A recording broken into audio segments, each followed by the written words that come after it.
नमस्कार, मैं हूं धर्मेंद्र। आप देख रहे हैं ऑनलाइन न्यूज इंडिया। दोस्तों, आपकी ताकत का अंदाजा सरकार को हो गया है। सरकार को यह अंदाजा हो गया है कि युवा जो है वो किस तरह से सरकार को हिलाने का काम कर रहा है और किसके जरिए हिलाने का काम कर रहा है। इसीलिए सरकार जो है एक बहुत बड़ा षड्यंत्र कर रही है। क्या षड्यंत्र है, पूरी खबर को ध्यान से देखिए और अंत तक देखिए। आपके सामने खुलासा करेंगे कि सरकार जो है वो किस तरह से चाबुक चलाने का काम करने वाली है युवाओं के ऊपर, खास करके युवाओं के ऊपर। आपको पूरी खबर जो है वो बताएंगे। लेकिन सबसे पहले आप ये दो ट्वीट देखिए। पहला ट्वीट है अर्नब गोस्वामी का। अर्नब गोस्वामी जो लगातार चिल्लाता रहता है, अर्नब गोस्वामी कहता है कि पूछता है भारत, यानी कि पूरा भारत जो है उसके साथ में, इस तरह से वो दावा करता है। उन्होंने ट्वीट किया, महाराष्ट्र सरकार अर्नब गोस्वामी को सवाल पूछने से रोकना चाहती है। सत्य के लिए संघर्ष में क्या आप अर्नब गोस्वामी के साथ हैं? आप देख रहे हैं कि यह ट्वीट किया गया है रिपब्लिक टीवी के ट्विटर हैंडल से और इसमें पूछा गया कि अर्नब गोस्वामी को सवाल पूछने से महाराष्ट्र की सरकार रोक रही है, तो क्या इस संघर्ष में आप अर्नब गोस्वामी के साथ में है? इसमें जो है कि 1,69,688 वोट जो है वो अभी तक दिखाई दे रहे थे और ये 1,69,000 लोगों में से 46% लोगों ने कहा कि हां हैं हम अर्नब गोस्वामी के साथ। वो अंधभक्त जो आईटी सेल के लोग जो हैं उन्होंने कहा कि हम अंधभक्त जो हैं वो अर्नब गोस्वामी के साथ हैं।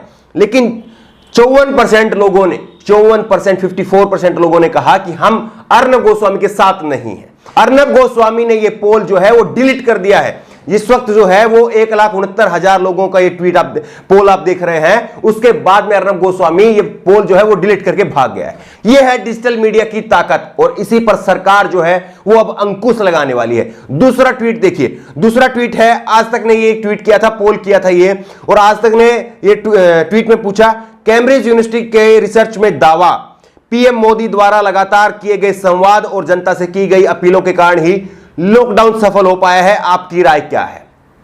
यह कैम्ब्रिज यूनिवर्सिटी की तरफ से एक दावा किया गया है और उसमें कहा गया है कि प्रधानमंत्री नरेंद्र मोदी ने जिस तरह से लोगों से संवाद किया, जिस तरह से लोगों से अपील की, उसके कारण ही लॉकडाउन सफल रहा। पहले तो यह पूछा जाना चाहिए कि लॉकडाउन किस मायने में सफल रहा। क्या लोगों को जो है वो परेशानी नहीं हुई? क्या लोगों की जिंदगियां जो है वो बर्बाद नहीं हुई? क्या लोगों को अपनी जिंदगी से हाथ धोना नहीं पड़ा? कितने लोगों की मृत्यु हो गई? सरकार ने कह दिया कि हमारे पास कोई आंकड़ा नहीं है। यह है सरकार की हकीकत। और अब दावा किया जा रहा है कि लॉकडाउन सफल हो गया। क्या कोरोना के केस जो बढ़ रहे हैं अभी दूसरे नंबर पर हम पहुंच चुके हैं और कुछ ही समय में नंबर 1 पर भारत होगा। क्या लॉकडाउन फिर ऐसे में सफल रहा? ये तो अपने आप में सवाल है। फिर भी इन्होंने जो है आज तक ने जो है उन लोगों की राय पूछ ली। लोगों ने क्या कहा? लोगों ने कहा कि 37% लोग जो हैं केवल वही सरकार से सहमत है या लॉकडाउन के जो फैसले से वही सहमत है। 3% लोगों ने कहा कि कह नहीं सकते हैं। लेकिन 60% लोगों ने कहा कि हम बिल्कुल सहमत नहीं है कि मोदी के कारण लॉकडाउन सफल हो पाया या लॉकडाउन सफल हो पाया, इस बात से हम सहमत नहीं है, 60% लोगों ने कहा। अब दोस्तों, ये सरकार का षड्यंत्र सुनिए। सरकार चाहती है कि जो ये डिजिटल मीडिया है, आपने 2 ट्वीट देखे। एक ट्वीट है अर्नब गोस्वामी का, एक ट्वीट है आज तक का। दोनों सरकार के जबरदस्त पिछलग्गू हैं, दोनों सरकार के पिट्ठू चैनल हैं और इन पिट्ठू चैनलों को जनता ने किस तरह करारा जवाब दिया है, जनता ने किस तरह से करारा तमाचा मारा है। अब इसी से मोदी सरकार खतरे में आ गई। मोदी सरकार खतरे में इसलिए आ रही है क्योंकि पिछले 1 साल में 2019 में मोदी सरकार दोबारा जीत करके आई और 2019 से 2020 में किस तरह से चारों तरफ जो है वो हल्ला मच रहा है। और उसके बाद में जो है अब गोदी मीडिया के जरिए जो है वो काबू नहीं पाया जा रहा है। सोशल मीडिया के जरिए लोग अपनी ताकत दिखा रहे हैं। लोग प्रधानमंत्री नरेंद्र मोदी की मन की बात को डिसलाइक कर देते हैं। उनको आईटी सेल जो है वो संभाल नहीं पाती है। इसी तरह से जो गोदी मीडिया के जो चैनल है वो पोल करते हैं और वो पोल जो है वो उनको डिलीट करके भागना पड़ता है।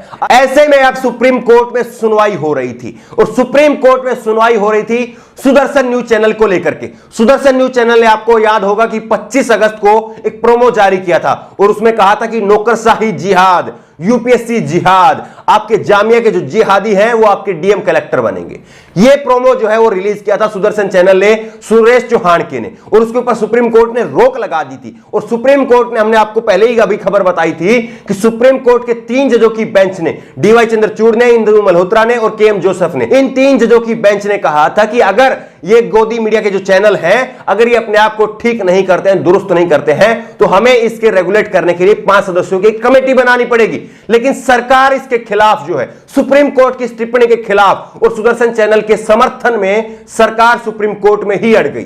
देखिए आप किस तरह से हो रहा है कि एक चैनल के लिए सरकार जो है, एक चैनल जो है वो सरकार से लड़ता है, लेकिन एक सरकार जो है वो चैनल के लिए लड़ रही है। क्यों? क्योंकि वो चैनल गोदी चैनल है, वो चैनल मोदी जी की बड़ाई करने वाला चैनल है, वो मोदी जी की महिमा मंडन करने वाला चैनल है। इसलिए सरकार एक चैनल के लिए सुप्रीम कोर्ट में लड़ रही है। यह है हकीकत। सरकार ने कहा अपनी तरफ से कि अगर आप रेगुलेट करना चाहते हैं, अगर आप पाबंदी लगाना चाहते हैं, अगर आप लगाम लगाना चाहते हैं, तो पहले डिजिटल माध्यम पर जो है, डिजिटल जो मीडिया है उस पर लगाम लगाइए। क्योंकि ट्विटर के जरिए, फेसबुक के जरिए और यूट्यूब के जरिए, इंस्टाग्राम के जरिए, इन सब माध्यमों के जरिए से खबरें जो है वो ज्यादा लोगों तक पहुंचती है। यह सरकार ने कहा है, क्योंकि सरकार भी समझ रही है कि अब सोशल मीडिया की जो पहुंच है वो देश के लोगों में पहुंच चुकी है और लोग अब सोशल मीडिया देख रहे हैं, टीवी मीडिया लोगों ने देखना बंद कर दिया है। इसलिए सरकार ने कहा कि अगर आप रेगुलेट करना चाहते हैं, अगर आप लगाम लगाना चाहते हैं, अगर आप रोक लगाना चाहते हैं, तो फिर आप जो है पहले डिजिटल मीडिया को जो है उसको रेगुलेट करिए। और सरकार ने ये एवं नहीं कहा है, मौखिक तौर पर नहीं कहा है, बल्कि सरकार ने हल्फनामा दे करके ये बात कही है। केंद्र ने सुप्रीम कोर्ट से कहा कि पहले डिजिटल मीडिया का रेगुलेशन होना चाहिए। सुदर्शन न्यूज चैनल यूपीएससी जिहाद केस में केंद्र सरकार ने सुप्रीम कोर्ट में कहा कि एक चैनल के एपिसोड के कारण अगर सुप्रीम कोर्ट मीडिया को रेगुलेशन करना चाहती है तो पहले डिजिटल मीडिया के लिए गाइडलाइन बनाया जाए। सुप्रीम कोर्ट में केंद्र सरकार ने कहा कि आप पर एक एपिसोड के कारण आप पूरी गोदी मीडिया को जो है वो रेगुलेट ना करें, और अगर आप रेगुलेट करना चाहते हैं तो पहले आप डिजिटल मीडिया जो है उसको रेगुलेट करें। यह है सरकार की हकीकत। सुदर्शन टीवी के शो यूपीएससी जिहाद पर विवाद को लेकर के सुप्रीम कोर्ट ने इलेक्ट्रॉनिक मीडिया को रेगुलेट करने की जरूरत पर जोर दिया था। अब केंद्र सरकार ने अदालत में कहा कि अगर सुप्रीम कोर्ट को टीवी मीडिया के लिए स्टैंडर्ड तय करने हैं तो पहले डिजिटल मीडिया के लिए नियम कानून बनाए जाएं।